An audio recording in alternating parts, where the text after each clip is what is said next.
जिनका कोई योगदान समाजवादी आंदोलन में दलितों, पिछड़ों, अल्पसंख्यकों को उसका वाजिब हक दिलाने के लिए नहीं है, ऐसे लोग आज 10-10 हजार करोड़ का मालिक बन चुके। आप दरी बिछाओ, आप गेट बनाओ, आप लाठियां खाओ। जब टिकट की बारी आई तो ऐसे लोगों को उठा के लाया गया जिसको नेता पहचानता नहीं, पकड़ के ऐसे थैली साहों को लाया गया। पहले टिकट दिया गया और उसके बाद उसको एक पीए जो नीतीश जी की कृपा से विधान परिषद का सदस्य बनता है, जो जब दरभंगा उतरता था तो भोला चौधरी से गाड़ी मांगता था, मुन्ना चौधरी से गाड़ी मांगता था, मुन्ना ठाकुर से गाड़ी गांव जाने के लिए मांगता था, वो आज 10,000 से ज्यादा का मालिक हो गया, 10,000 करोड़ से ज्यादा का मालिक हो गया। कैसे? ऐसे लोग कहीं पूछे नहीं गए, लेकिन अपनी बेटियों को सेट कर दिया, बेईमानों ने अपने बीवियों को सेट कर दिया, अपने रिश्तेदारों को सेट कर दिया। परिवारवाद का इल्जाम वो भी लगाते हैं जो परिवारवादी नेताओं के जूता ढोते जिनका दिन गुजर। आनंद मोहन के बगावती सुर अभी तक वैसे ही बने हुए हैं और साथ ही साथ कई तरह के अब आरोप भी आनंद मोहन लगा रहे हैं। यहां तक कह रहे हैं कि नीतीश कुमार का एक करीबी जो करीब जाकर के नीतीश कुमार के रहा और फिर धीरे धीरे करोड़ों का मालिक बन गया, एयरपोर्ट के बगल में करोड़ों का जमीन खरीदता है, कई बीघा खरीदता है और मधुबनी और मिथिला हाट के नाम पर वो किसको ठगने का काम कर रहा है।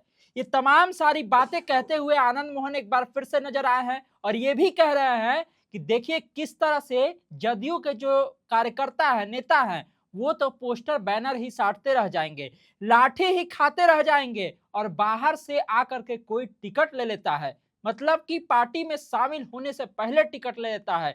इस तरह के तमाम तरह के आरोप आनंद मोहन की तरफ से लगाए गए हैं। क्या कुछ आनंद मोहन कहते हुए नजर आ रहे हैं, सबसे पहले हम आपको वही सुनवा देते हैं। हम आए हैं 74 आंदोलन से, कोई आया है शाखाओं से, संघ से, कोई आया है साम्यवादी विचारधारा को से प्रशिक्षित होकर।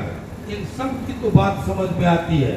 कुछ लोग आए हैं हमारे शिष्य का पीए बनकर, फिर वो दूसरे आदमी को, बड़े आदमी को पकड़ के पीए बनता है।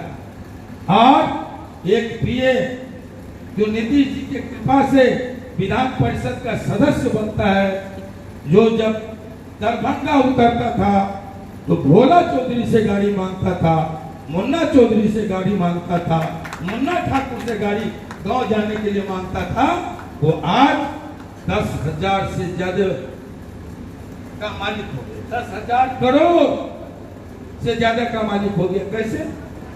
हमारे पुरखों ने सोना दान दिया राष्ट्र के लिए, हमारे पुरखों ने जमीनें बेच दी देश के लिए। आज ये आजादी के बाद के रहनुमा सत्ता का लाभ लेकर सैकड़ों बीघा जमीन एयरपोर्ट के बगल में खड़ी हुई है। ये मधुबनी हाट, ये मिथिला हाट, मिथिला के नाम पर किसका शोषण चल रहा है? किसी से छुपी हुई बात नहीं। क्या है ये लोग? सत्ता के कुलमुत्ते लोग हैं।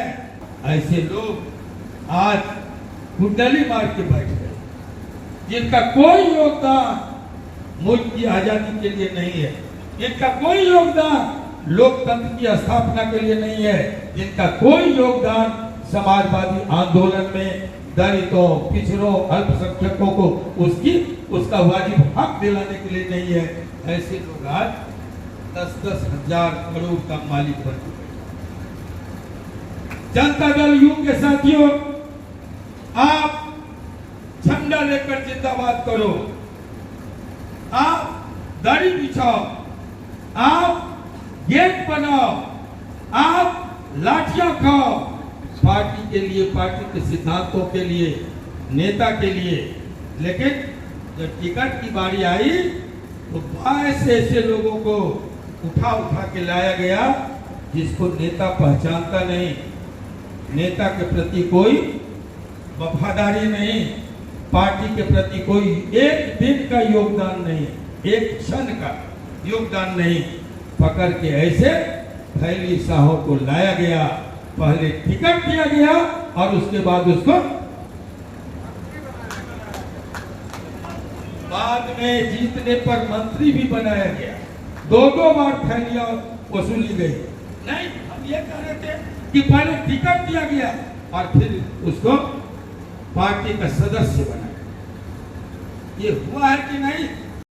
यहाँ भी बहुत सारे लोग बैठे होंगे, बीजेपी के लोग बैठे होंगे, आप तमाम लोग जानते हैं क्या हुआ। सारे लोग जो समता पार्टी के दिनों से इंतजार में बैठे थे, वर्षों वर्ष 20 वर्ष शासन के हो गए, ऐसे लोग कहीं पूछे नहीं गए, लेकिन अपनी बेटियों को सेट कर दिया।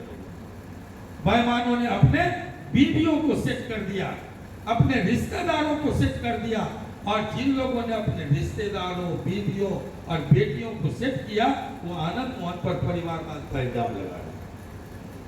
साथियों मित्रों, परिवारवाद का इल्जाम वो भी लगाते हैं जो परिवारवादी नेताओं के जूता ढोते देखकर दिन गुजरता है।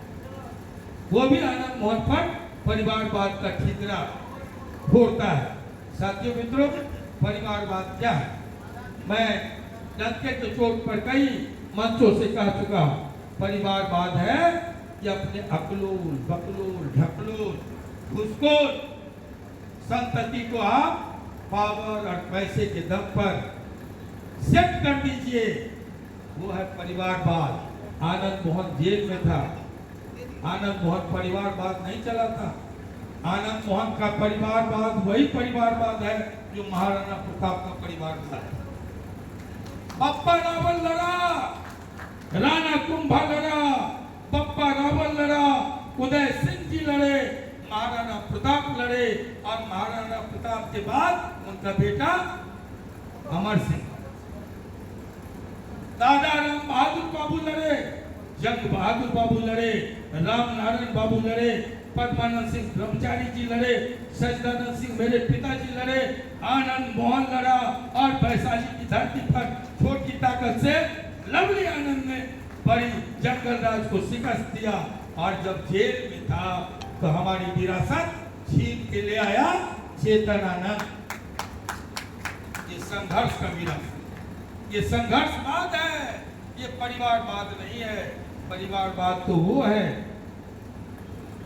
जो किसी सदन का मेंबर भी नहीं होता, लेकिन उनको आपके ऊपर थोप दिया जाए। उन पर आज लोगों ऐसे दलालों की जुबान नहीं खुलेगी, दही जम जाएगा, लेकिन आज लोग आनंद मोहन पर उंगली उठाते। साथियों मित्रों, हमने तो उदाहरण पेश किया, हमारे परिवारवाद की कहानी सुनोगे? कोई जिला नहीं है जहाँ कोई न कोई एमएलए और मंत्री और सांसद आनंद मोहन के स्कूल बिहार पीपुल्स पार्टी से पैदा। तो सुना आप लोगों ने कि किस तरह से आनंद मोहन ने बड़ा आरोप लगाया है। साफ तौर पर यह कहा है कि नीतीश कुमार के करीब जाकर के एक व्यक्ति नेता बनता है और फिर उसके बाद करोड़ों करोड़ों की जमीन खरीदता है। वो जब आता था यहाँ पर तो मधुबनी में जब उतरता था तो गाड़ी मांगता था हम लोगों से जाने के लिए। बहुत सारे लोगों का नाम भी गिनाया कि इन लोगों से कार मांगता था, गाड़ी मांगता था कि हमको गाड़ी दे दीजिए, हमको जाना है अपने घर। लेकिन आज ऐसी स्थिति हो गई है कि वो देख लीजिए कहां कहां जमीन नहीं खरीद रहा है, करोड़ों की संपत्ति बना रहा है वो आदमी। और साथ ही साथ जदयू को लेकर के भी उन्होंने तमाम तरह की बातें कही है। आनंद मोहन ने साफ तौर पर यह कहा है कि देखिए, थैली शाहों को वहां टिकट मिल जाता है और फिर वो पार्टी में शामिल हो जाते हैं। मतलब जिस तरह के आरोप आनंद मोहन लगातार लगाते हुए नजर आ रहे हैं, परिवारवाद के आरोप जो उन पर लग रहे हैं उसका भी वो किस तरह से मुखरता से जवाब दे रहे हैं, वही सारी बात एक बार फिर से आनंद मोहन ने की है। देखिए, आनंद मोहन इन दिनों जगह जगह घूम रहे हैं, जगह जगह कार्यक्रम में जा रहे हैं, चाहे वो महाराणा प्रताप से जुड़ा हुआ कार्यक्रम हो और भी कई तरह के कार्यक्रम हो। उस कार्यक्रम में जाकर के जब वो बोलते हैं तो वो जदयू को लेकर के जरूर बोलते हैं, जदयू के शीर्ष पर बैठे कुछ नेताओं का जिक्र वो जरूर कर देते हैं इशारा में। अब सवाल ये उठ रहा है कि आखिर आनंद मोहन का इशारा किस ओर है? किस नेता ने करोड़ों की जमीन खरीद ली है, वो भी एयरपोर्ट के बगल में? कौन बीघा पर बीघा अपनी जमीन बना रहा है? ये बड़ा सवाल उठ रहा है और आप लोगों को क्या लगता है, कमेंट बॉक्स में अपनी राय दीजिएगा और उस नेता का क्या नाम है वो भी आप बता ही दीजिएगा।